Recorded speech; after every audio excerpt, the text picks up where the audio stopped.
Si les parece bien, entonces, los dejamos con la expositora de hoy, nuestra querida Analía. ¿Qué tal? Buenas noches, ¿cómo les va?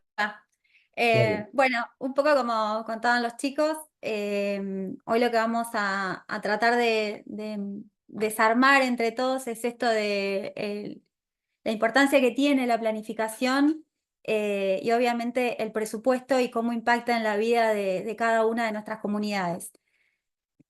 Primero, plantear esto de la importancia de lo que significa planificar, ¿no? Porque cada vez que uno plantea una gestión de gobierno, tiene que determinar cuáles son los objetivos con los que uno va a trabajar y en base a eso, cuáles son las metas y cómo se va a armar un presupuesto.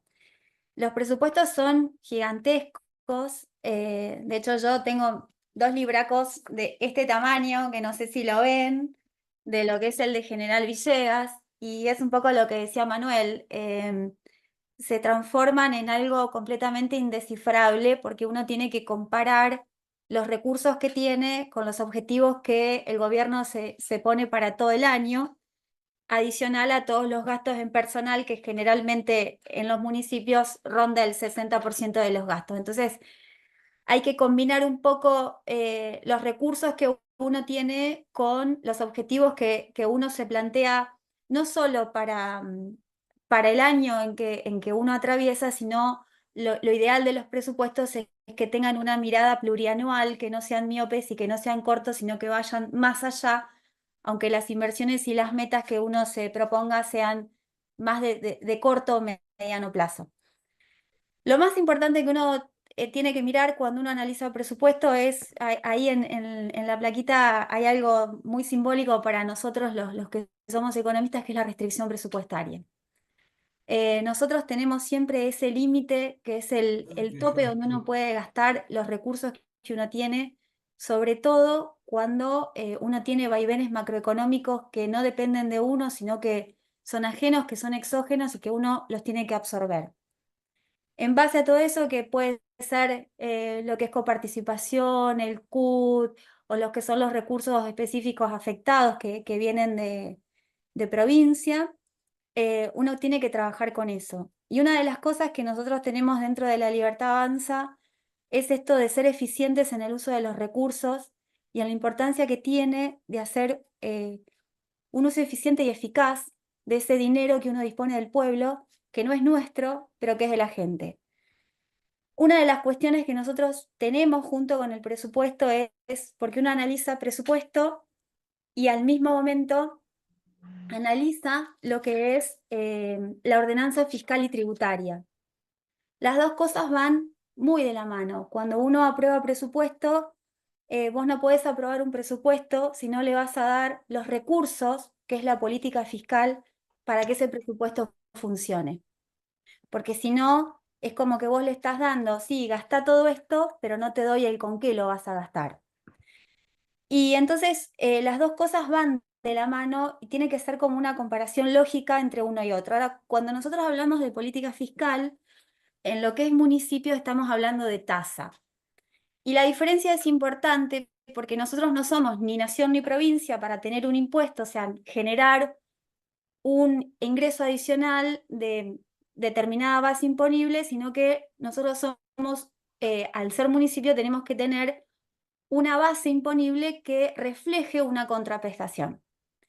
Y la ordenanza fiscal es lo que nos debate determinar a nosotros el objeto, sobre qué yo voy a tributar determinada cosa.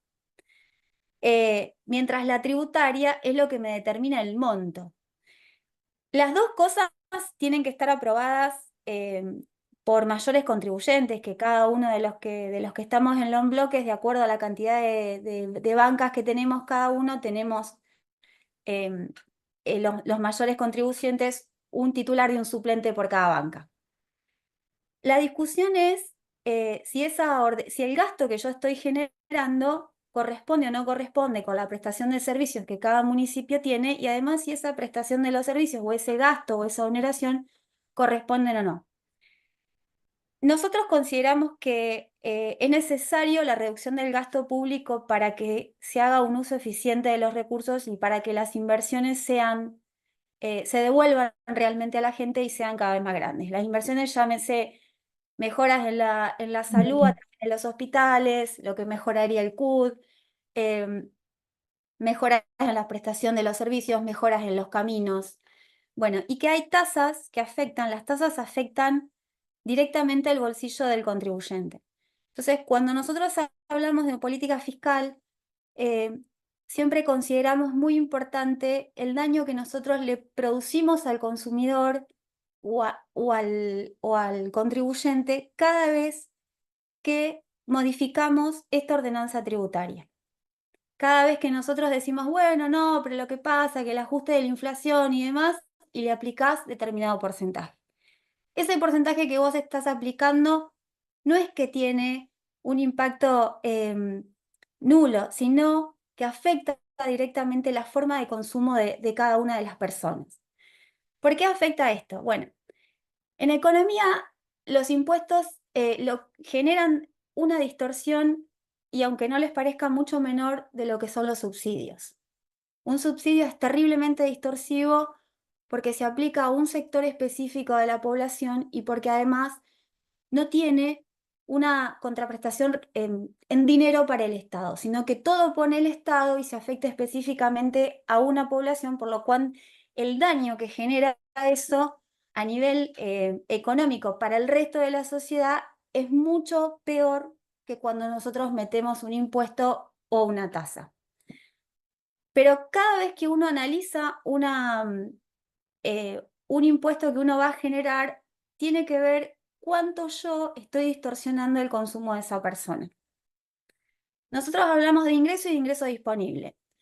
Por ejemplo, si una persona tiene un ingreso disponible de 100 y yo le genero un nivel de contribuciones que sea de 40, la representatividad de ese 60 que le queda es demasiado baja para lo que está ganando la persona.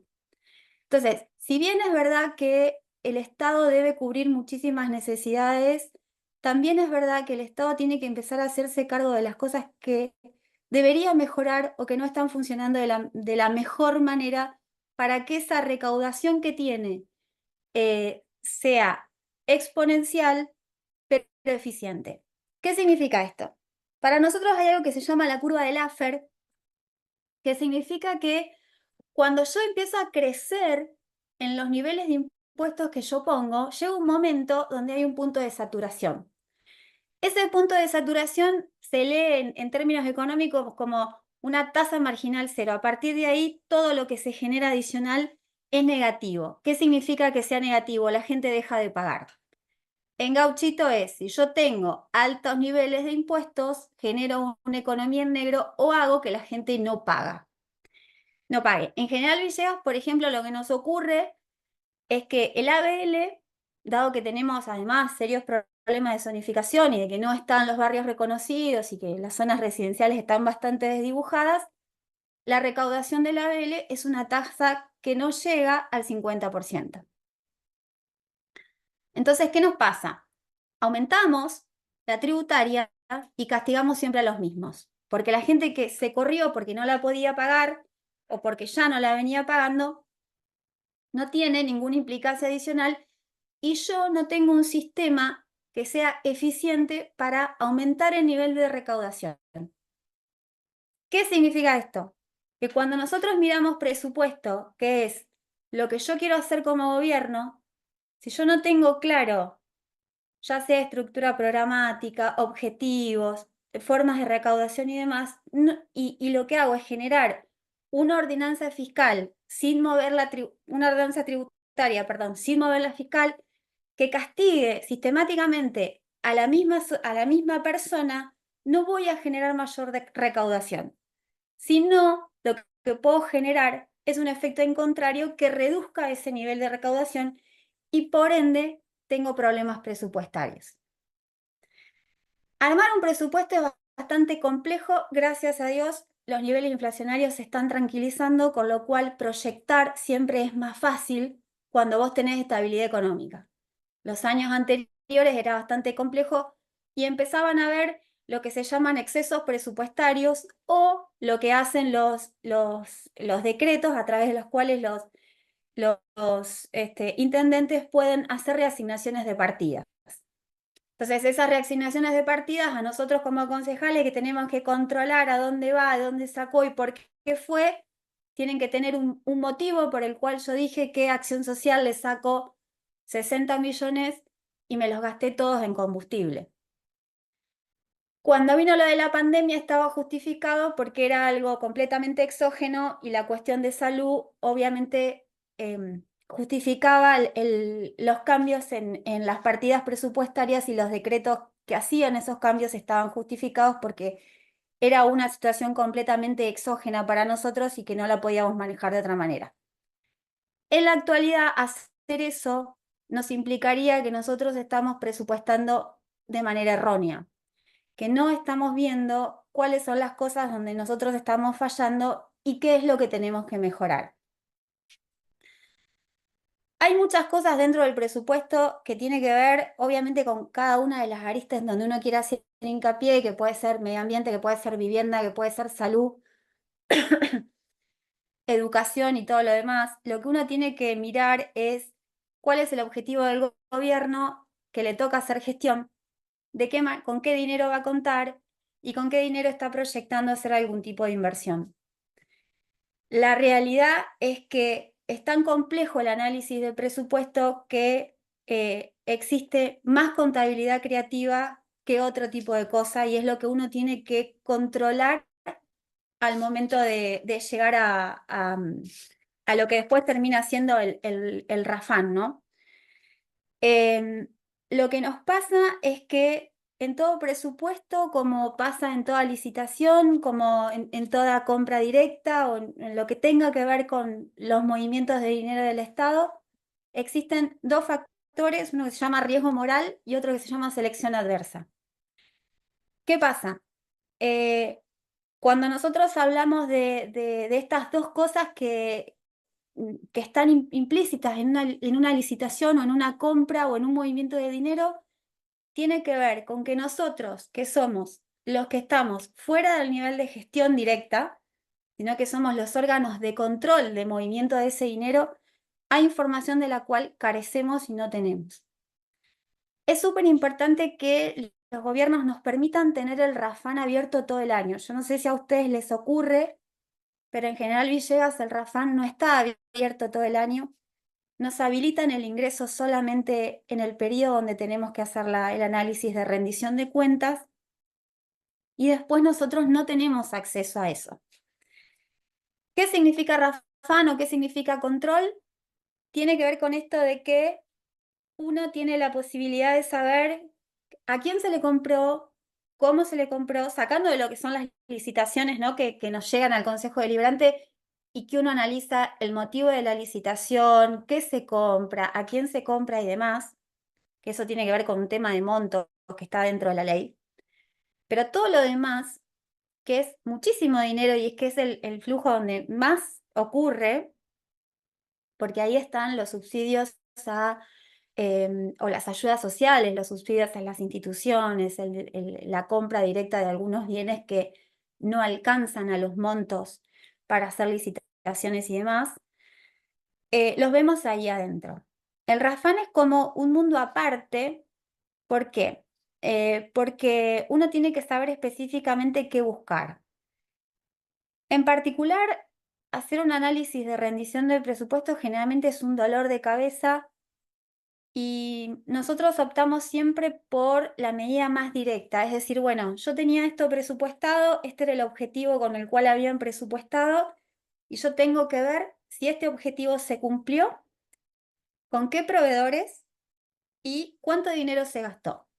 Si se extralimitó, si no se extralimitó, si el dinero o si hubo sobrante a lo presupuestado. En base a eso, uno puede hacer el dictamen respectivo a este control. El RAFAN es complejo en el sentido de que está codificado. Entonces, lo ideal siempre es tener la lista de proveedores a mano, de que la puedan bajar. Seguramente ustedes deben tener municipios que son gigantescos y que hay 10 millones de proveedores, porque yo en el mío, que somos chiquitos, de arrancada tengo 100 hojas de proveedores, así que no me quiero imaginar lo que debe ser ustedes, pero siempre es bueno saber con quiénes estamos negociando, porque esa es la parte donde se filtra mucha información. Si los conocen, saben a qué se dedican, y si no, es entrar a investigar un proveedor, a qué se está dedicando, quiénes son los accionistas y demás. Porque eso tiene que ver un poco con cómo nosotros nos posicionamos ante un presupuesto que estuvo aprobado o no, una política fiscal que nosotros decidimos hacer o no, y ese RAFAM debería ser, y digo debería, porque entiendo que siempre hay contabilidad creativa en el medio, y porque además hemos visto cómo declaran fondos de determinada manera para que se diluya la información y no se pueda buscar. Facturas que se hacen en exceso, que se declaran que se afectan a determinada cosa cuando en realidad va a otra. Por ejemplo, nosotros tenemos una ciudad cabecera y 10 pueblos. En la ciudad cabecera tenemos el hospital. En los pueblos está lo que se denominan CAPs. Esos CAP cada uno tiene una asignación de partidas y tienen, no sé si alguno es contador, pero tienen un plan de cuentas. Bueno, el plan de cuentas es horrible porque no hay una afectación específica de los bienes, o sea, si se gastaron 10 gasas, en lugar de afectarle al CAPS, que fue el que se los gastó, por ejemplo, de Emilio de Bunge, se lo afectan al hospital. Entiendo que hay una cuestión de CUT en el medio, porque ustedes saben que la cuestión de salud es la que más infla el CUT, con lo cual hace que entre más plata al municipio.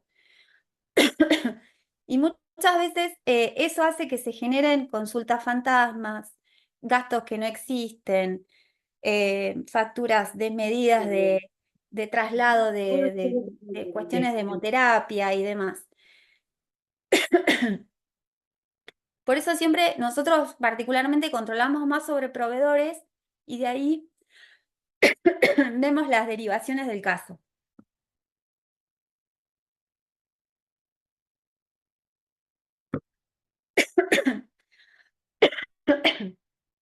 ¿Por qué es importante esto de controlar o no controlar?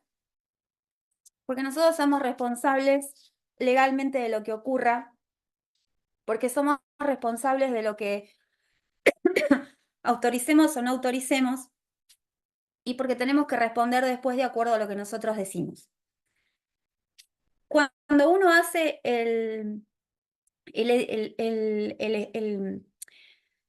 la memoria sobre la cual hay un análisis del estado de situación del municipio que se hace en mayo para que después el Tribunal de Cuentas nos haga la devolución el 30 de abril del año posterior, nosotros tenemos dos opciones. O vos la mirás del lado técnico o vos la mirás desde el lado político.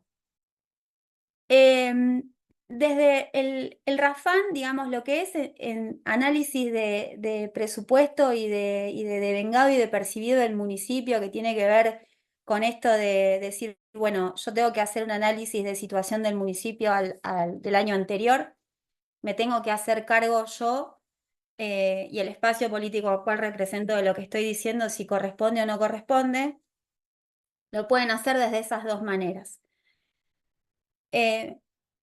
Lo digo a nivel, digamos, de espacio político, les vuelvo a decir lo mismo, para nosotros es muy importante la eficiencia en el uso de los recursos y es muy importante el respeto sobre lo que uno está planificando y cuál es el objetivo que quiere lograr con determinada cosa. Y también es importante esto de decir, yo te afecté determinado nivel o porcentaje de tu nivel de ingreso para mejorar la situación del municipio donde vivimos todos, y tengo que ser muy prolijo a la hora de decir si estoy de acuerdo o no con la rendición de cuentas. Generalmente lo hacemos desde el lado más técnico porque consideramos que la rendición de cuentas siempre tiene esta visión de decir, hiciste las cosas mal, hiciste las cosas bien, o en gauchito, robaste o no robaste.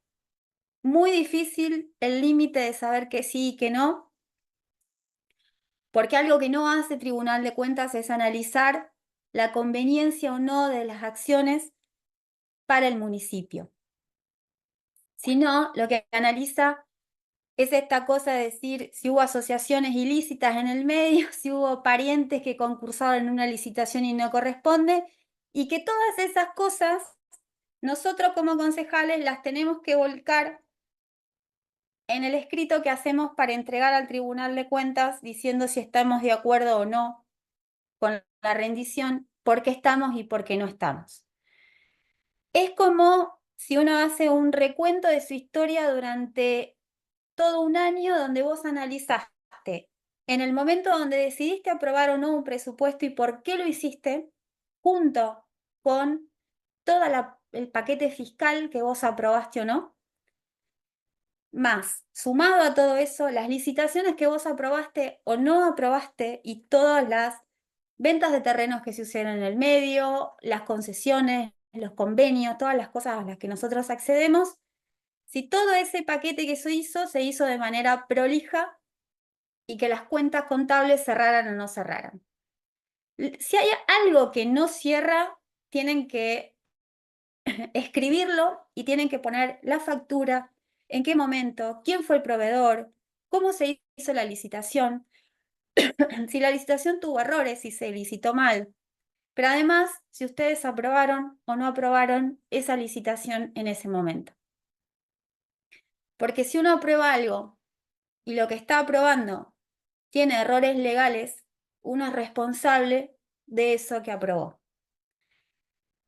El Tribunal de Cuentas es un poco como lo dice la palabra, es un órgano de control que nos controla todo el tiempo al municipio, en el cual nosotros tenemos la capacidad, generalmente a través del presidente del Consejo Deliberante, de poder hacer consultas. Consultas, denuncias, porque la función que tiene es esto de decir, bueno, yo tengo que inspeccionar todo lo que tiene que ver, ya sea a nivel de provincia o a nivel de municipio, de los recursos financieros y de cómo se usan. Y si ese uso está bien hecho o no, y si no estuvo bien hecho y declararon o hubo un llamado de atención cuando se hace la rendición de cuentas, el tribunal lo que hace es investigar lo que decimos los concejales en esa rendición y después considera si hay una causa probable o no para determinado daño que se haya producido. En el caso de existir, puede haber amonestaciones, puede haber multas, estamos hablando de multas de dinero, o de otro tipo que lo va a definir se define a nivel de fiscalía. Pero básicamente está esto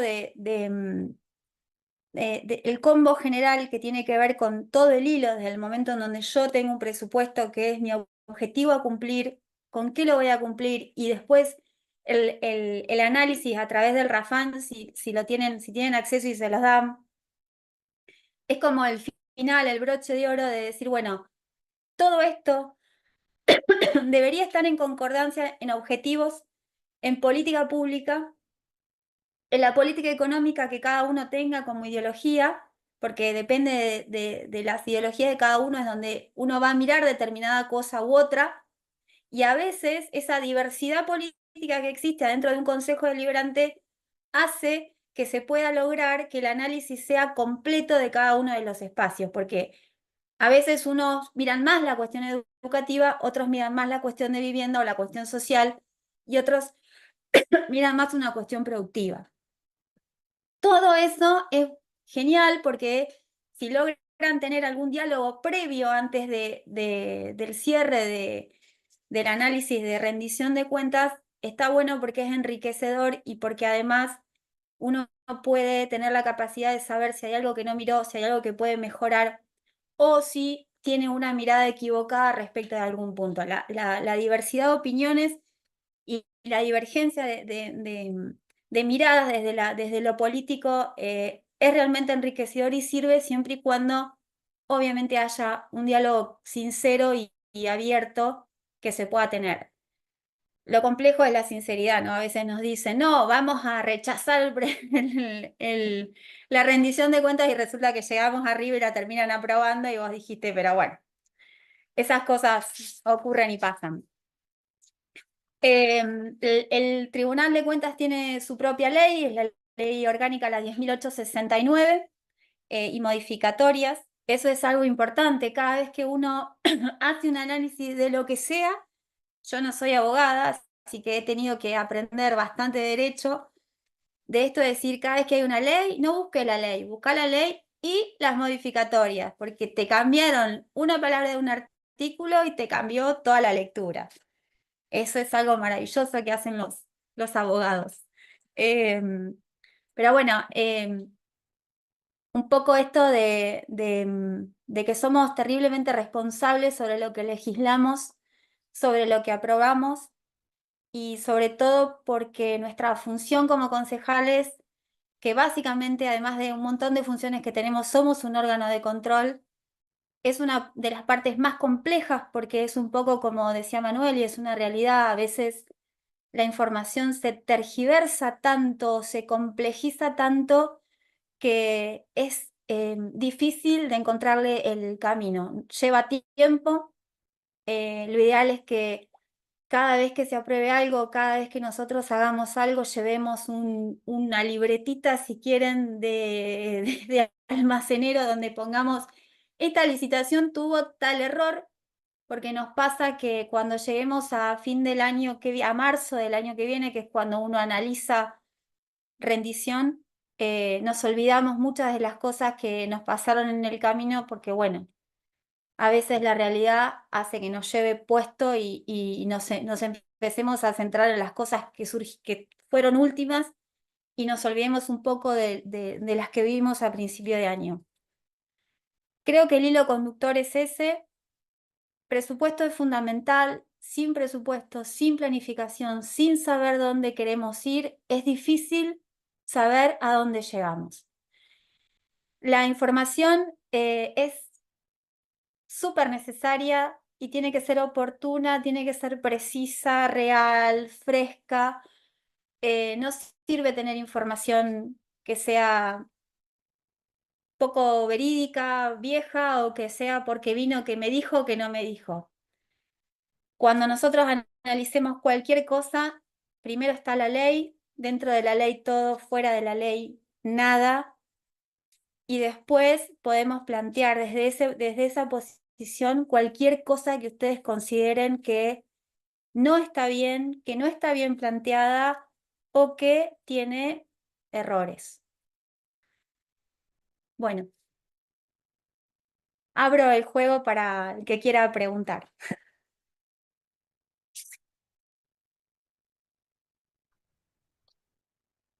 Yo tengo, hola, ¿cómo andan? ¿Se escucha mi voz? Sí. Sí, Hola, hola. Tengo algunas preguntas que me fueron pasando por escrito y otras que entraron por WhatsApp también. Eh, la primera tiene que ver con este circuito que vos mencionaste de, bueno, el presupuesto como herramienta y plan de gestión de gobierno, los pasos intermedios en su ejecución, un paso político central que es la rendición de cuentas y ese circuito como que vuelve a empezar en un proceso de mejora. Me pregunta Pablo de Saliqueló. ¿Qué pasa con el resto del año cuando no accedes a Rafam? Si tuviste vos o tu equipo de gestión o los otros concejales alguna política de pedido de informes cíclicos sobre temas económicos financieros. sí, la hemos tenido.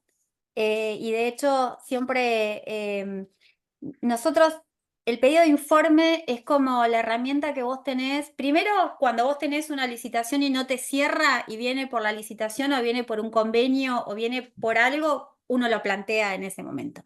Ahora, si ocurrió algo, por ejemplo, una compra directa, que vos te enteraste que de alguna manera llegó la información o tuviste acceso por el contador o por Hacienda o porque llegó un decreto, Lo que vos tenés que hacer es armar un pedido de informe. La realidad es que esos pedidos de informe muchas veces, casi siempre, no se contestan. Pero, ¿qué es lo que nosotros a nivel consejo le llamamos una comunicación? Te comunico que necesito que vos me digas. Sí, es verdad, el pedido de informe raramente contestan, pero el pedido de informe es la herramienta que nosotros tenemos en el caso más grave de poder hacer una interpelación. Entonces, cuando vos haces pedidos de informes sistemáticos y esos pedidos de informes, primero que siempre molestan, aunque no los contesten. Esos pedidos de informes están basados, porque vos para hacer cualquier cosa dentro del Consejo Deliberante, tu primer argumento como los considerandos va a ser la ley. Sobre este argumento de ley, yo te pongo tal artículo y necesito que vos me informes o te ordeno en el caso de una ordenanza tal cosa. Entonces, sobre ese marco legal, la sistemática negación de los pedidos de informe, uno, si logra tener la mayoría de los votos, puede pedir una interpelación, que es hacer que el intendente, él o envíe a alguno de sus secretarios, venga al Consejo Deliberante a una sesión a dar explicaciones de qué fue lo que hizo o lo que no hizo. Bien, excelente. Me acuerdo de algunos bloques que han trabajado en minoría y algunos concejales amigos y otros cursantes de Prax que nos han propuesto, y de hecho hay una materia de estrategia de bloques que actúan en minoría, y que más allá de la contestación o no de los pedidos de informe o estos pedidos de interpelación, lo que generan al final del día también es, bueno, comunicaciones hacia la ciudadanía, hacia los medios de difusión, los líderes de opinión, organizaciones no gubernamentales, que son los que vos mencionaste como, bueno, los contribuyentes, ¿no? Que tienen también su ecuación de qué pueden pagar y qué servicios reciben. No, además Marcela de Neco, decime. no, y te iba a decir que es la base para vos aceptar o rechazar a posteriori la rendición de cuentas. Sí, sí, me pareció muy acertado cuando dijiste ir guardando los datos mes a mes o hasta quincenalmente de todo lo que va pasando con las novedades públicas, ¿no? De algunos procesos de licitación o la ejecución después de esos contratos. Marcela de Necochea nos agrega, el Tribunal de Cuentas está desconcentrado en toda la provincia y recibe las denuncias también no solo de concejales, sino de particulares. ¿Sí? Marcela fue concejal también allá en Necochea y esto es Sí, así. sí, hay dos vocalías, una A y otra B. Sí, sí, funciona así. Sí. Ok, perfecto. Marcela también agrega y dice, cada municipio, todos tienen al final y post rendición de cuentas un informe, ¿sí? Un expediente final, que en este caso fue publicado hace un mes más o menos, con lo que fueron las multas, observaciones y recomendaciones para cada municipio y para cada funcionario. No solo el intendente, dice ella, es el que No, se le pone multas, sino también a, bueno, contador general, sí. tesorero, etcétera. Sí, el responsable que haya producido el daño no autorizado, lo que haya sido que no esté autorizado, que esté fuera de la ley, le va a caer el peso que le corresponde. Sí. Perfecto.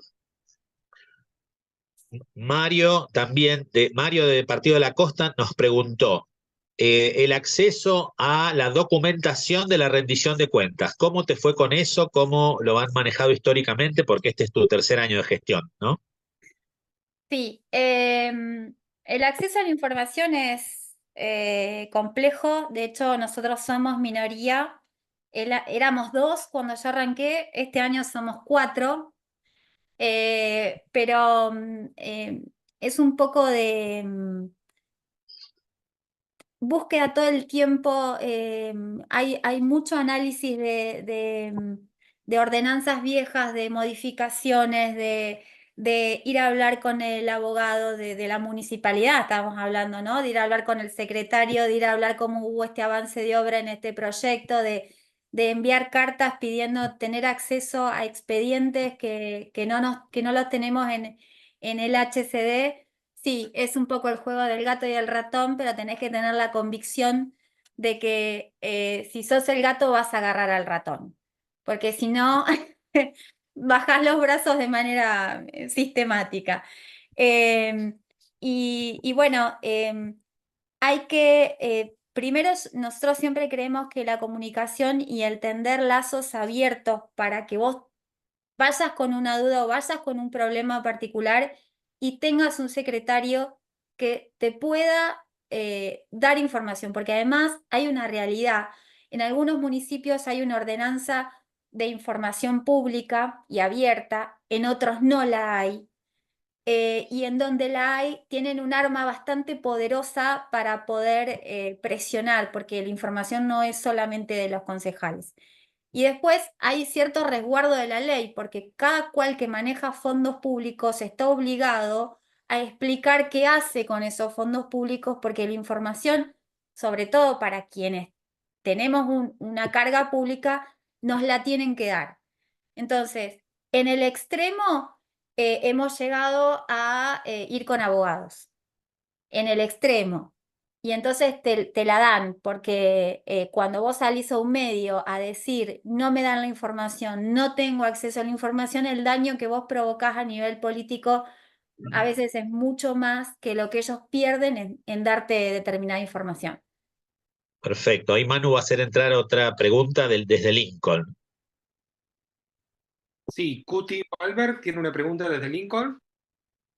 Hola, hola a todos, Analía. Me encantó la idea del cuadernito, pero también me pregunto cómo es el tema de, porque nosotros muchas veces en el Consejo Deliberante aprobamos o nos toca aprobar licitaciones porque tuvieron un solo oferente, esas las únicas a las que tenemos acceso, entonces después hay compras directas o licitaciones, y lo que veo yo la falencia más grande es la publicación de la información del municipio pública, como si alguien la tiene en otros municipios, de que haya información actualizada en la página web, ya sea de las compras, las licitaciones o los decretos con los que van tomando decisiones para la asignación de presupuesto. Gracias, eso. Mira, sí, nos pasa y nosotros vamos a compras directamente a hablar con la responsable, acá tenemos un director de compras y a muchas veces nos patean de un lado para el otro para no darnos la información. Es verdad, yo creo que la herramienta más importante que nosotros deberíamos tener en cada uno de los municipios es esta ordenanza de generar que la información sea pública. No me acuerdo específicamente el nombre, nosotros la presentamos, obviamente no hubo quórum para aprobarla, pero el tema de las licitaciones, que además cada municipio se arroba para sí la potestad de determinar, viste, cómo participan, si participan con cheques, con garantías, con protestas, viste que cada uno tiene esa libre potestad de decir que lo que hace la ley es ponerte los montos. De cuándo es una licitación privada, cuándo es una licitación pública, cuándo es una compra directa. Lo que uno viene observando a veces es que cuando la compra directa es en determinado bien sistemáticamente es porque la parten para no hacer una pública. Entonces, lo que nosotros tenemos que tener siempre buenas amistades para saber que alguien de adentro te diga, a veces es la única manera. Fíjate que están comprando motoniveladoras, que compraron una acá, mañana van a comprar dos, el mes que viene van a comprar otras tres y todo, dije motoniveladoras y una guasada, pero un tractorcito de cortar pasto, y lo que hacen es partir, Luminarias. claro, por ejemplo, partirla de semejante manera para que no llegue al monto. Bueno, ¿cuál es la forma? Si tenés el Rafán abierto y sabés a quién se lo compraron, la factura o la orden de compra. Con la orden de compra vos sabés quién fue el secretario que la habilitó, a dónde la destinaron y a dónde la destinaron es obviamente si fue ¿viste? A qué lugar de la MUNI o si fue un pueblo, una delegación o lo que fuera. Y después de eso, el objeto para el cual compró, la cantidad, bueno, todo y el precio. Porque hay algo que nosotros empezamos a observar, es que se empieza a comprar por sobreprecio. Y ese es un tema. Vos decís, ¿cuánto vale? 100. ¿Cuánto la pagaste? 150. ¿Pero cómo 100? Y te dicen, lo que pasa, que la municipalidad paga tarde. Si vos tenés una situación financiera, que además en el Rafal la pueden ver a la situación financiera, y tenés una situación financiera con 2.000 millones en excedente, vos decís, ¿me vas a decir que no pudiste pagar estos 100 de contado y nos ahorrábamos los 50? Porque lo que pasa que a veces cuando hay compras directas y es el riesgo que nosotros tenemos y que lo que necesitamos es, ya te digo, la orden de compra o la factura, y a veces hay que esperar porque vieron que hay una diferencia entre el devengado y el percibido, que yo hice el gasto, pero la factura me llegó un mes después, entonces tengo esa diferencia y tengo que tener la capacidad de espera a que me llegue la factura. Cuando me llegue la factura miro la imputación, porque suele haber un sobreprecio, generalmente del 30%. Generalmente a veces es más, depende la animosidad que tengan los que intervienen en la negociación. Y el tema es que cuando en las compras directas te ponen, porque es beneficioso para la municipalidad y una cosa así. Bueno, ¿qué hace Tribunal de Cuentas?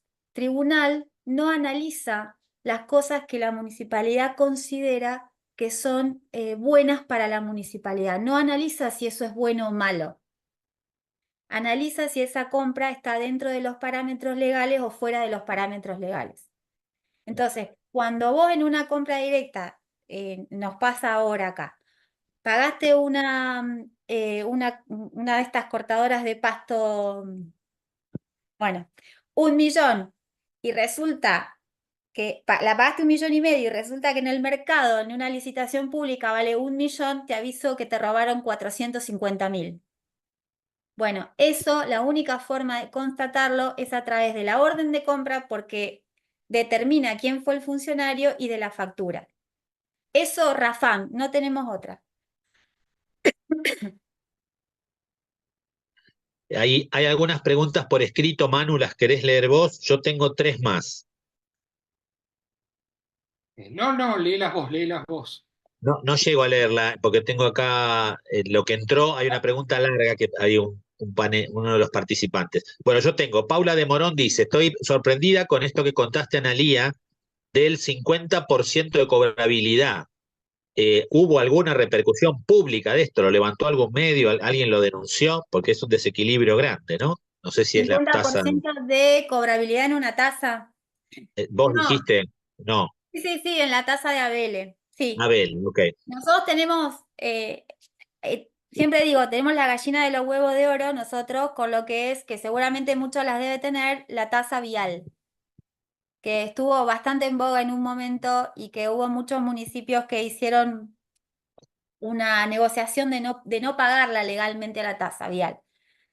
Nosotros tenemos 2.800 kilómetros de caminos rurales, o sea, de caminos de tierra, con lo cual imagínense el ingreso que genera esa tasa rural. Es altísimo. Y hay algo que yo siempre discuto, porque yo digo, en análisis fiscal no existe ningún impuesto que sea solidario. Vos tenés impuestos que sean, todos son distorsivos, pero tenés algunos que tienen que ver con redistributivos o no redistributivos. El único impuesto redistributivo de la Argentina es el impuesto a las ganancias. Todo lo demás no genera redistribución, no son solidarios, eso no existe. Y en realidad vos tenés que cobrar algo, y eso que vos cobrás deberías afectarlo específicamente al motivo, al objeto por el cual vos estás cobrando. El ABL para nosotros es una tasa que tiene muy baja cobrabilidad, que nosotros insistimos permanentemente en que se mejore, pero el problema es que nosotros hemos tenido 20 años de un gobierno que generó espacios habitacionales, o sea, casas, pero que no existen en ningún lado. Entonces, esa situación hace que vos no tengas una zonificación, que vos no tengas los lotes, que la gente no tenga escrituras, que vos no cobres, y que además esta cosa de decir, mira, yo pago barrido, alumbrado, limpieza, pero ¿sabes qué? No tengo luz en la calle, entonces no lo pago más. Y no pasa nada, porque no pasa nada. Entonces, como no pasa nada, porque no hay un control. Entonces, ¿qué hacemos? Seguimos aumentando las tasas, porque total, el que pague por todos los otros que no pagan.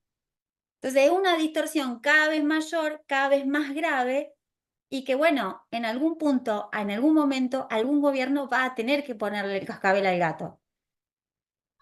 Pero bueno, mientras tanto, esa es la situación. Ok.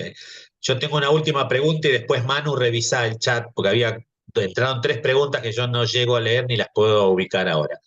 Paco de San Fernando dice, Analía, se entiende que vos, por ser economista, viste algunas cosas antes, pudiste armar equipos. ¿Cómo te resultó ese ingreso inicial al consejo y cómo decidiste echar mano a equipos o a conocimientos de organizaciones, del partido, voluntarios? Miren, terrible fue terrible, porque nosotros entramos en el 2021, no venimos de la política, nosotros, cada uno de los que están en el equipo viene de trabajar en el lugar privado, y fue terrible porque yo me acuerdo, nosotros tenemos un balneario municipal y yo soy de la docencia, sé lo que ganan los guardavidas, sabía lo que ganaban los guardavidas, y lo primero que veo es que se gastaba en ese momento, es como si yo les digo, 15 millones en sueldos. 2 meses de sueldos, 6 guardavidas. 15 millones en sueldos. Eso fue lo primero que vi, ¿por qué? Porque me llamaba la atención que eso fuera rentable. Y digo, bueno, no es rentable, no importa, tiene un objeto social, hay que sostenerlo, bárbaro. El problema era que era un punto de filtración de plata. Entramos a ver eso, se cuestionó, porque además no hay una política de apoyo al deporte acá, no la hay, no existe. Y lo que uno empieza a ver cuando uno entra a escarbar cosas, es que primero está todo mal imputado, que era lo que yo un poco lo que les contaba, gasta uno y se lo dan al otro, o sea, ponen que lo gastó otro. Gastos en pautas, en publicidades, en medios, altísimos. Y vos vas al hospital y no tenés los insumos que necesitan para poder atender, porque imagínense que nosotros somos aproximadamente entre todos 50.000 habitantes y hay un solo hospital. Entonces todo el mundo va ahí y hay un cuello de botella que se genera de congestión, porque además nosotros estamos muy lejos de centros de complejidad, o sea, lejos me refiero a que lo más cerca que tenemos es Junín, 250 kilómetros. Entonces todo el mundo va al hospital a atenderse como puede y capaz que te dan turnos para dentro de 2 meses o 3 meses. Claro, Entonces, uno veía que se derrochaba mucho dinero en algunas cuestiones y en lo básico, que es la salud y la asistencia a la gente, no la tenían. Entonces, bueno, ahí empezás a escarbar y nosotros terminamos con un juicio hecho en la Corte de la Provincia de Buenos Aires. Que eso fue maravilloso, porque también surgió por escarbar de decir, pero ¿cómo? Gastamos 9 millones de pesos en combustible en 2 móviles de la policía. ¿Cómo 9 millones? Para gastar 9 millones de pesos tienen que dar la vuelta al partido, yo no me acuerdo el número ahora, pero era algo irrisorio, como si yo les digo 50 veces. O sea, no había, porque era comisaría local, no daban los números por ningún lado, y entonces empezamos a ver tributaria, empezamos a ver fiscal, y planteamos una modificación a un artículo de la ordenanza fiscal. Y ahí se armó el gran desastre, porque, bueno, ¿qué pasaba? Claro, era un punto donde se filtraba dinero que iba para otro lado. Obviamente eso nunca lo pudimos descubrir, pero hicimos todo el caminito, porque era apoyo a bomberos voluntarios, ese dinero que bomberos no recibían. Entonces hicimos reuniones con bomberos, trabajábamos con los bomberos y demás, que creo que es una de las mejores instituciones que tenemos en todos los lugares, porque es noble. Y buscábamos ese apoyo, tardamos 7 meses en que la ordenanza fuera aprobada, esa modificación, cuando fue aprobada el presidente, no llama a mayores contribuyentes, que es la obligatoria porque vos estás trabajando con ordenanza fiscal y tributaria tiene que tener el apoyo de mayores contribuyentes, si no, no sirve lo que uno legisla, pero salvamos la situación porque la modificación del artículo decía se va a aplicar a partir del año posterior al de aprobación. O sea, no modificaba los ingresos de este año de la municipalidad, sino que tenía que ser tenida en cuenta en el presupuesto y ese presupuesto tenía que estar aprobado por mayores contribuyentes. Bueno, fue una lucha de dimes y diretes hasta que un mes antes de las elecciones del año pasado, la Corte Suprema dijo, la gente de la Libertad Avanza tiene razón, está bien lo que hicieron, el municipio lo tiene que considerar adentro del presupuesto y fue terrible porque la pasamos muy mal, pero era el camino.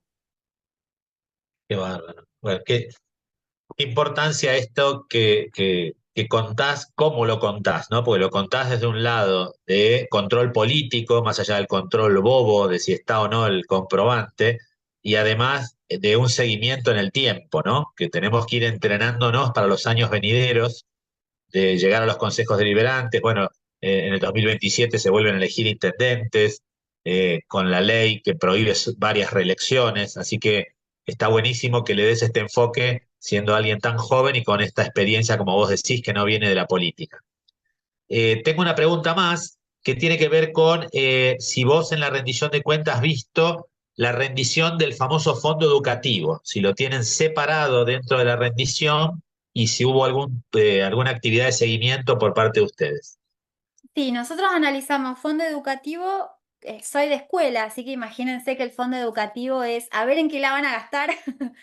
Eh, es lo primero que uno observa en presupuesto. ¿Qué va para las escuelas? ¿Cómo van a sostener infraestructura? Porque vieron que el fondo educativo es 40% infraestructura, que no solamente es de escuela, sino que es tecnología, ciencia, arte, así que puede ir a un museo y no podemos decir nada. Pero bueno, 40% infraestructura, 60% de libre disponibilidad, pero en esas áreas. Es una pelea constante de a dónde se gasta ese dinero y lo que nosotros veíamos es que a veces se invertía, se ponía como una obra en un polideportivo, por ejemplo, y nosotros teníamos escuelas con letrinas, que las seguimos teniendo, chicos, no es que no las tenemos, las seguimos teniendo. Entonces vos decís, escúchame, me gastás 20 millones en un polideportivo y en realidad yo lo que necesito es que le des un baño digno a los 20 chicos que tengo en un girim. Y eso no aparece. Entonces, lo primero que se discute, además de la cuestión de salud, además de la cuestión social, que es muy compleja, se discute fondo educativo, porque eso viene con destino específico una parte y tiene que aplicarse de esa manera. Después si te dicen, mira, va a limpieza de canaletas, desagüe de techos, reparación de no sé dónde, ¿vos qué haces? A mitad de año llamás a la escuela y decís, che, en el presupuesto había tal cosa, o lo que vos haces es llamás a cada una de las cooperadoras, que son las que menos complejidad política tienen, porque a veces uno a los directores de escuela los pone en una situación complicada. Entonces vos llamás a las cooperadoras y les preguntás, ¿tienen papel higiénico? ¿Tienen lavandina? ¿Les está llegando la obra que había planeada? ¿Está o no está? Te das una vuelta. Siempre hay que ir a los lugares. Siempre hay que ir a los lugares. Lo mejor que puedes hacer es poner la cara. Mal, bien, pero poner la cara no un mes antes de la elección. La cara se pone todos los días, todas las veces que puedas, 5 minutos aunque sea, pero tenés que estar. Porque la función de control tiene que ver también con esto. Vos tenés que generar un vínculo para que el otro en algún momento te llame y te diga, mira, pararon la obra. El arquitecto vino y le dijo que no, que frenaran todo, que no se hacía. o iban a hacer las cloacas, no la hicieron, no me conectaron el gas, lo que sea. Porque también ese es un canal que uno abre cuando vos tenés el contacto permanente con la gente. Bueno, escucharte es reconfortante, ¿no? Para los que venimos desde siempre creyendo en la relación que hay entre territorio, proceso de representación política y gestión de lo público. Bueno, es como una bocanada de aire fresco escucharte, que naturalices como obvio, ¿no? Este rol de representación y control que todos los que somos, fuimos y seremos concejales debemos ejercer. Bueno, yo no tengo de mi lado más preguntas. No sé, Manu, si te queda algo escrito y si no, vamos dando ya un cierre a la actividad. Tenemos una última pregunta, Coti. Vos habías levantado la mano de nuevo. Sí, quería comentar un poquito que me parece súper interesante el tema desde el punto de vista político, del cruce de lo que es la fiscal impositiva con el presupuesto sobre las tasas, sobre todo porque me relaciono mucho con Villegas, perdón para los municipios, sobre todo los que son del conurbano o los que son de ciudades importantes como por ejemplo Tandil, Junín o La Barría, que tienen otro tipo de forma de ingreso para su presupuesto. Pero en los municipios que somos rurales, con localidades de menos de 50.000 personas, la ciudad cabecera, lo que yo veo que se repite un poco es que el ingreso para el presupuesto, el ingreso con el que cuenta el Ejecutivo, es más o menos el 70% viene de la provincia y el 30% es generado por las tasas. Y en esa generación de tasas, el 60% lo provee la tasa vial y una tasa que mucha atención, que pasa muy desapercibida, no se habla, pero como va con el precio de la carne, aumenta muchísimo, que es la de marcas y señales. Entonces, el 60% de los ingresos directos del municipio los vuelve a poner el sector agropecuario. Y el punto es que al sector agropecuario, si no paga las tasas, lo intiman, y si te intiman, te pueden hacer un juicio. Y es el punto que Analía dijo, con el ABL no pasa nada. El punto es que al ABL no lo intiman y a los 5 años prescribe. Entonces, ese es el punto. Pero yo al punto que quiero ir es al cruzamiento que vos decías, que no es la curva de Laffer cuando uno deja de pagar impuestos, sino al tema de impuestos y subsidios. Una tasa es una retribución por un servicio que presta el municipio. Pero en general, de esa tasa vial que cobra el municipio, le asigna menos del 40% al trato de caminos. Y el ABL, en general, es X, por ejemplo, en Lincoln es 400 millones, terminan cobrando 200, pero gastan más de 1.500, con lo cual es un subsidio. Y ese es el problema político grande que estamos teniendo, muy grande, y no se le pone el cascabel a ese gato, porque digamos, es realmente un punto muy importante. Y dentro del ABL quiero hablar de otra cosa que hace, y para que lo miren todos, nosotros en este momento lo estamos tratando en el Consejo Deliberante de Lincoln. Hay una ley que es la 910 del año 93. Como el ABL no se cobraba, pasó a que quien da el servicio eléctrico en la ciudad cobra en tu boleta de luz y le paga al municipio por la iluminación municipal, ¿sí? Pero no te lo cobran por la lamparita que tenés afuera. Te cobran el 21, el 24 o el 22% de tu consumo según sea la ordenanza que haya puesto, el municipio adhiriendo a la ley. Entonces, uno que gasta 10.000 pesos le paga 2.300 al municipio de luz por el foquito y alguien que gasta 100.000 pesos le paga 23.000. Entonces, ahí hay otro tema que del ABL, el alumbrado y el barrido es el que se cobra por ABL, el BL, y el A se cobra por la boleta, en nuestro caso de EDEN. Entonces, es una multiplicidad de imposiciones al contribuyente que no nos damos cuenta que realmente hay mucho para trabajar. Eso No. originado en la charla de las tasas. Sí, Muchas gracias. nosotros tenemos una complejidad adicional a la que vos tenés, que nosotros en los pueblos tenemos cooperativas y el problema que estamos teniendo es que el municipio que gestiona Ciudad Cabecera se ha desligado de tantas responsabilidades y le ha dado tantas obligaciones a las cooperativas que las cooperativas están en los límites. Y esto que vos decís es, la cooperativa paga por el pueblo completo el alumbrado, barrido y limpieza y viene con un retroactivo lento, lento, lento, lento desde lo municipal. Y hay algo que se llama adenda, que se arregla entre las cooperativas y la municipalidad, y no sabes lo que es. Todavía General Villegas no hizo la adenda que generalmente se hace en marzo, sumado a todos los costos estos que vienen por Sí. derivación, ¿no? De nación a provincia y de provincia, que es el que modifica las posibilidades de los valores de luz y demás que pueden cobrar los municipios, las deudas que tienen las cooperativas con Camesa. Bueno, es una maraña muy compleja, pero tenés razón, hay que trabajar mucho en eso. Y lo más difícil es que tenemos un sistema que debería ser simple y es terriblemente complejo, porque Sí. es desenmarañar la cosa que a veces es hecha de esa manera. Te diría que a veces creo que es adrede que lo hagan de esa manera, porque debería ser algo muy simple. O porque se fue haciendo y nadie lo revisó. Entonces es momento También, de revisar y sobre las tasas sí que tenemos para trabajar. sí, Gracias. a vos.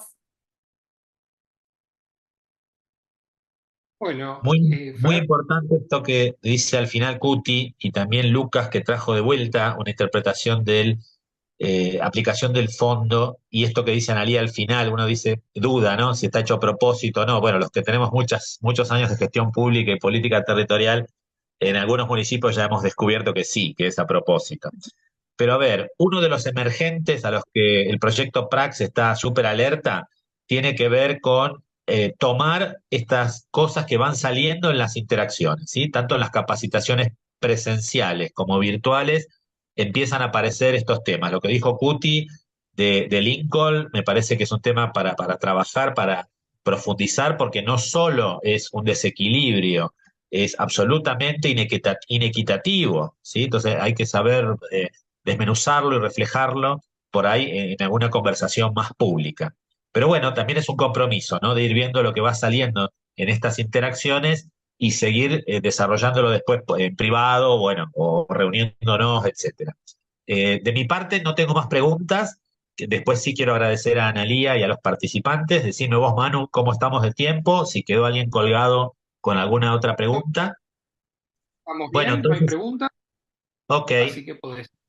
Bueno, entonces yo diría, bueno, enorme agradecimiento primero a todos los participantes que han sostenido el tema horario, que se han anotado, que han concurrido.